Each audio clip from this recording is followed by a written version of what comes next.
Patrick, thank you very much for joining us. Last year, the NFL draft averaged 6.1 million television viewers over 3 days. I suspect the numbers this year are going to be massive. Everybody is starved for anything. What do you think is going to happen?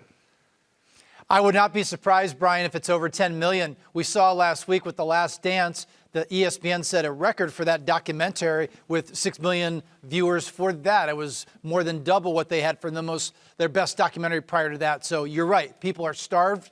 There's pent-up demand for sports. I wouldn't be surprised if it's over 10 million viewers. I mean, truly amazing. They did it with the expectation we will have a season. Do you think, Patrick, we will have an NFL or college football season? Well, Brian, there's a lot to be determined. It really all depends on what happens on the medical side, but the numbers are staggering when you think about what would happen when we lose weeks of the season. The one thing that college football and pro football have in their favor is they have time, because there's nothing that says that they can't push their seasons back such that those seasons could end well into 2021. In college athletics, we've already heard people talk about they could start the season in February if they don't feel comfortable letting kids back on college campuses. And you have to understand, in college football and college sports, football is a massive, massive share of the overall athletics revenue, which helps to support all the other programs. So you can understand why they're going to do everything they can, certainly in college sports, to make sure that season is played.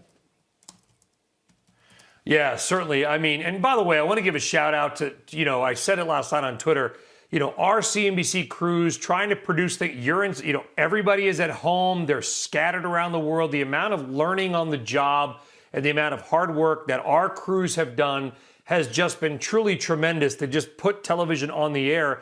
And when I was watching the draft last night as much as I could, I thought about all the different feeds. The amount of technological innovation, Patrick, that's gone into this, the hard work with the crews that never get any credit is truly stunning. It really is.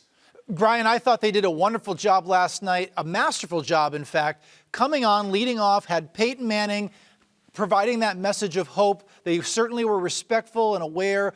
They weren't tone deaf to what's going on. And as you say, technology. And I'm glad you brought that up, Brian, because when you talk about what's going to help both pro and college sports come out of this, I think there's going to be a lot of opportunities for people in the tech world to bring this, whether it's machine learning, whether it's all other, virtual reality, to enhance the broadcast and make the experience a little bit more tangible for people that, let's face it, even if we can come back, Brian, as early as late August and September for games, there will be a psychological scar, and there will be people that will still be hesitant to come back. So teams and leagues and college athletic departments are going to have to find ways to use technology to make the experience more tangible, even if you're at home.